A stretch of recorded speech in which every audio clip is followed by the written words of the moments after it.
What's up, scholars? Today, I got a puppy! Check out my puppy! Puppy's gonna make video with us today. It's gonna be the best love video we've ever made, I'm pretty sure. So, let's get right into it, shall we? Alright, scholars, today's lesson, brought to you by the Pup Pup, is gonna be all about parallel lines. And some perpendicular lines and some skew lines. A lot about lines. Let's get right into it. Alright, section 3.1, 3.3, lines and angles. So we've got a picture here that you're going to need to draw. It's got two planes. Top plane and a bottom plane. It's got two lines that are in that top plane. Line AB and line CD. And then it's got a line behind line AB, line EF, that goes through that plane and through that plane. So we're going to use this picture to talk about a couple different things. First, we have some parallel planes. Parallel planes. Right, we have two planes here. They're parallel planes that don't intersect. They are planes that never intersect. We also have parallel lines.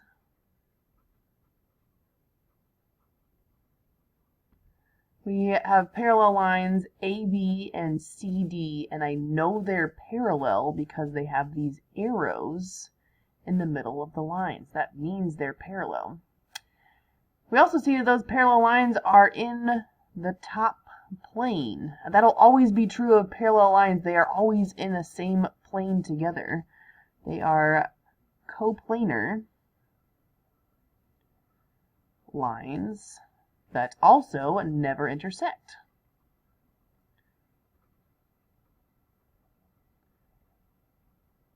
That never intersect. So we could say line AB is parallel to line CD. And then last but not least, we have skew lines. Skew lines. So skew lines also never intersect, but they're not in the same plane. So they are not coplanar, and they never intersect.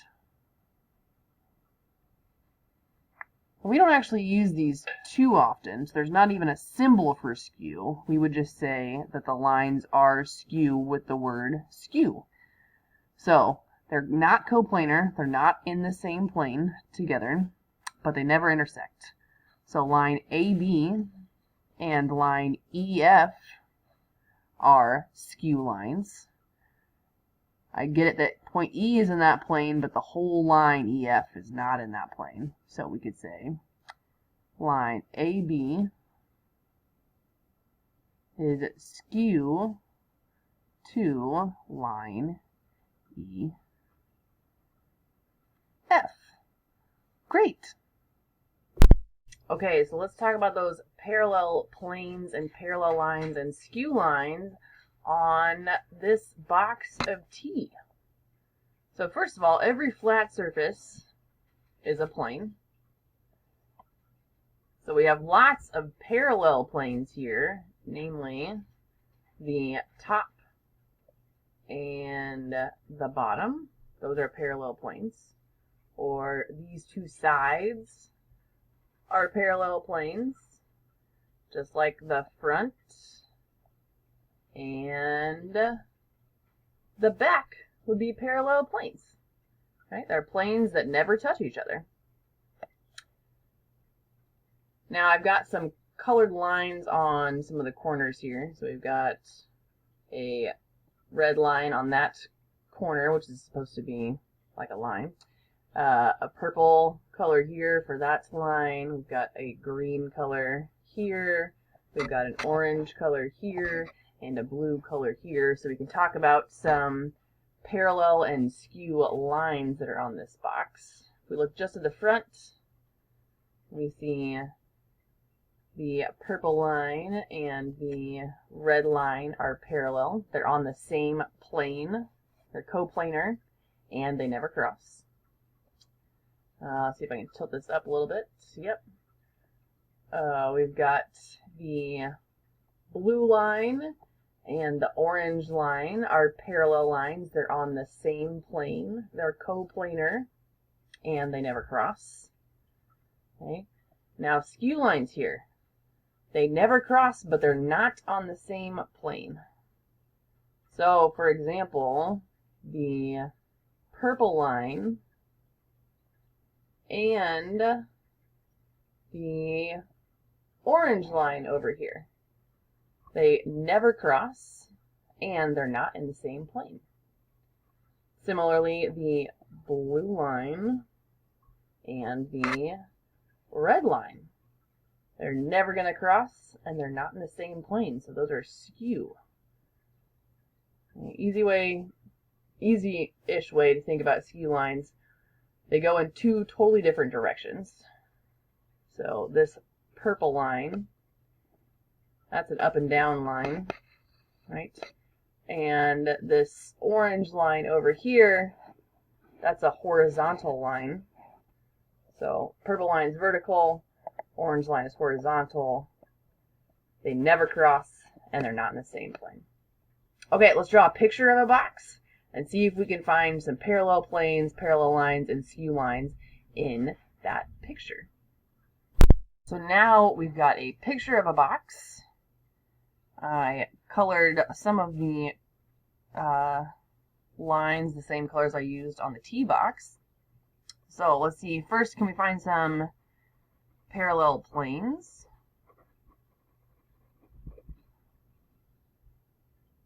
Well, we could have the top and the bottom. Those are planes. And when we talk about planes, let's use a plane symbol. It's always nicer to have a symbol, I've found. So top box, we could name any 3 points that are not in one straight line. So how about A, C, E? That'll talk about the top plane. Plane A, C, E will be parallel to the bottom, which is actually made up of B, D, and G. That's talking about the bottom side here. B, D, G. That'd be some parallel planes. We could also talk about the front and the back. So let's call the front plane, plane A, C, D. That'll be the front plane here. And the back plane, F, E, G, would be the back side. Now I could actually put those letters in any order. Doesn't matter. They just need to be 3 points that are not in a straight line to make planes. Alright, how about some parallel lines? Well, I see the purple line and the red line are parallel. And we'll name those with 2 points each. So that'll be AB parallel to CD. And we'll say that those are part of lines. So we'll put our line symbol on top. Even though I can see these are segments, right? They have a starting point and a stopping point. Let's pretend that they are part of lines that continue on forever. So I can call them parallel lines. I also see the blue line and the orange line are parallel. So that would be AF parallel to CE. Right? And finally, let's look at some skew lines. Maybe I'll move my head out of the way. There we go. Who are some skew lines? Well, those are lines that are not on the same plane, but they also never cross. So this purple line is on the front plane, and this orange line is on the top or the side plane. So those are not in the same plane, and they will never cross. One is vertical, and one would be a horizontal line. So AB is skew to CE. There's no symbol for skew, we just write the word skew. We could also say AF, that blue one, is skew to CD. They're going in different directions. They're not on the same plane.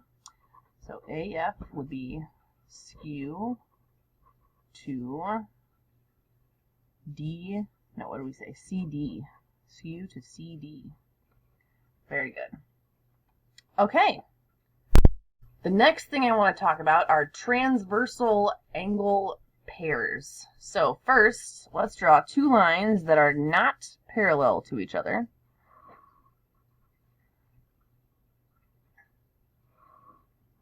Let's call them line M and line N.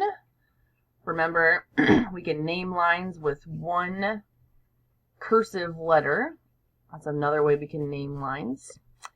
Now, you're going to draw a transversal, which means you're going to draw a line that goes through those two lines. Trans meaning across. So we're going to draw a line that goes across those two lines. Let's call this line T, and we'll label it our transversal, because it goes across those two lines. Now I want to put numbers in all of the angles that we just made when we did that. We made 8 angles. We made 4 on the top, 1, 2, 3, 4. And we made 4 more on the bottom, so we'll call it 5, 6, 7, and 8. So we took 2 lines, drew a transversal that went across those 2 lines, and in doing so, we made 8 angles. And those angles have some pretty special angle pairs that we're going to talk about. So first, let's talk about corresponding angle pairs. Corresponding angles. And to do this, I'm going to go grab some colors. So corresponding angles are angles that are in the same position in each of these groups of 4. So we've got angles in the top left, the top right, the bottom right, and the bottom left in this group of 4. And same thing here, we've got an angle that's in the top left, top right, bottom left in this group of 4. So the corresponding angles are the angles that are in the same position in each of those groups of 4. So, for example, angle 1 and angle 5 are both in the top left position, so those are corresponding angles. Angle 1 and angle 5, my and symbol, angle 5. We also have new color. Our top rights, angle 2 and angle 6 are in the top right. Angle 2 and angle 6 are in the top right. We've got, let's do the bottom rights now. Angle 3, and angle 7 on the bottom rights. So angle 3 and angle 7. Oh man, that marker's down a little bit. Those are corresponding angles because they're in the same position. And finally, let's do orange. Angle 4 and angle 8. This marker is also on the struggle bus. You're going to go away. How about this one? Angle There we go, a little bit better. Angle 4 and angle 8. Angle 4 and angle 8. Those are corresponding angles as well. So all the angles that are in the same position in their respective groups of 4 are corresponding angles. We also have what are called alternate interior angles. Alternate interior. Okay, let me do that. Alternate interior angles. So they are alternate because they are on opposite sides of the transversal. And they are interior, meaning they are between these two lines. So we're only looking at these guys, and we're looking at angles that are on opposite sides of the transversal. So we're going to have angle 4 and angle 6, and angle 3 and angle 5. Which I'm not going to use all my colors. That took me a little bit. But you can. So angle 3 and angle 5 are alternate interiors, and angle 4 and angle 6 are alternate interiors. Again, I would encourage you to use your colors here. We have alternate exterior angles that are still called alternate because they're on opposite sides of the transversal. But now we're only looking at angles that are on the outside of those lines. Outside of those lines. So we are looking at, see if I can cover these things up. Yeah. Those are our exterior angles on the outside of those lines. And alternate meaning on opposite sides of the transversal. So we'll have angle 1 and angle 7, and angle 2 and angle 8. Angle 1 and angle 7, angle 2 and angle 8. And finally, we'll have same side interior angles. So we're back on the inside. Back on the inside, just looking at those 4. And same side means they're on the same side of the transversal. So that'll be angle 4 and 5, and 3 and 6. Angle 4 and angle 5, and angle 3 and angle 6. Those are all of our transversal angle pairs, which happen anytime we take two lines and chop them with a line that goes across, aka a transversal. Great! All right, so when we drew these lines, we specifically drew them not parallel. Now I want us to draw those lines parallel because some special things happen with these transversal angle pairs.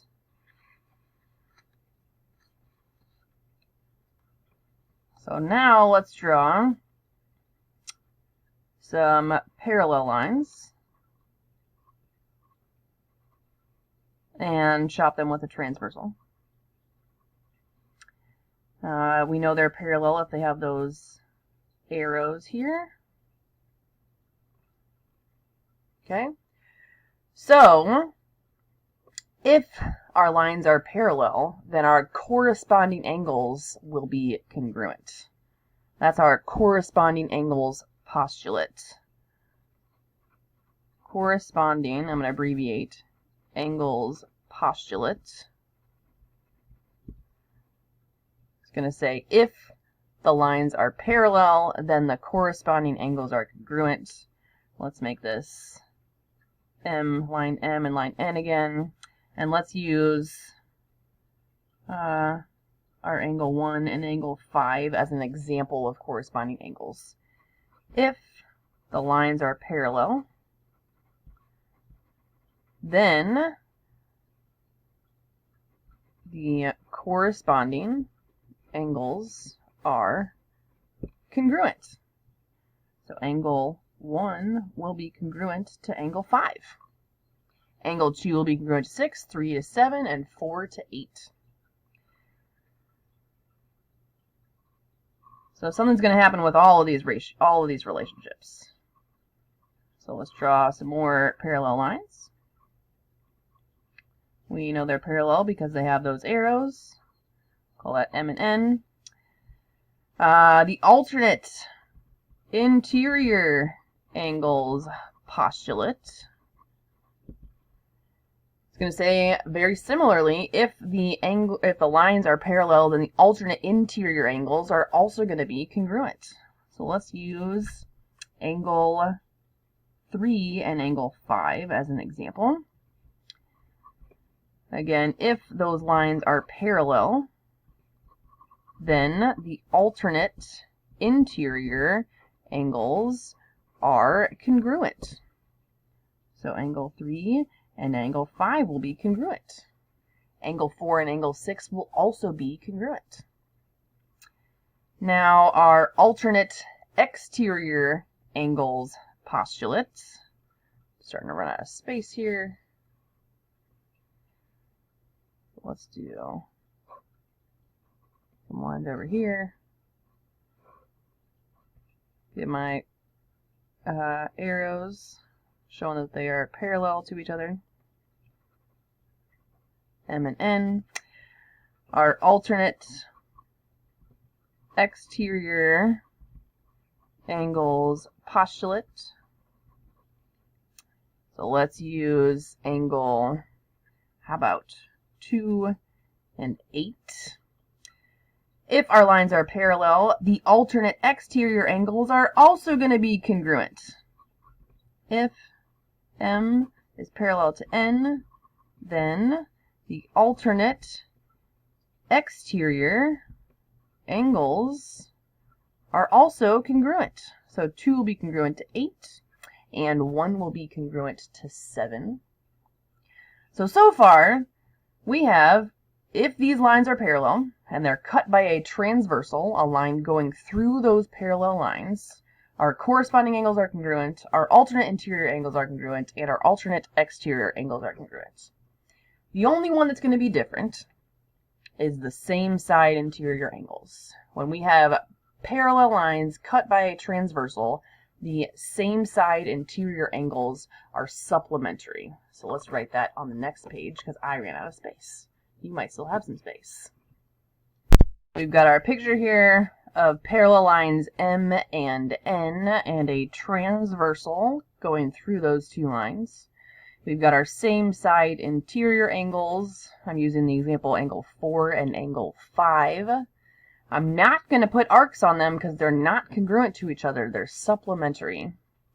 So let's write that out. If these lines are parallel, then the same side interior angles, same side interior, whoa, that's not how you spelled that at all.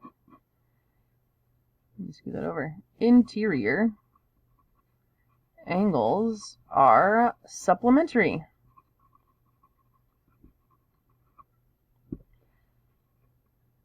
So angle 4 and angle 5, the measure of angle 4 plus the measure of angle 5 will equal 180 degrees. All right, let's do an example where we solve for x.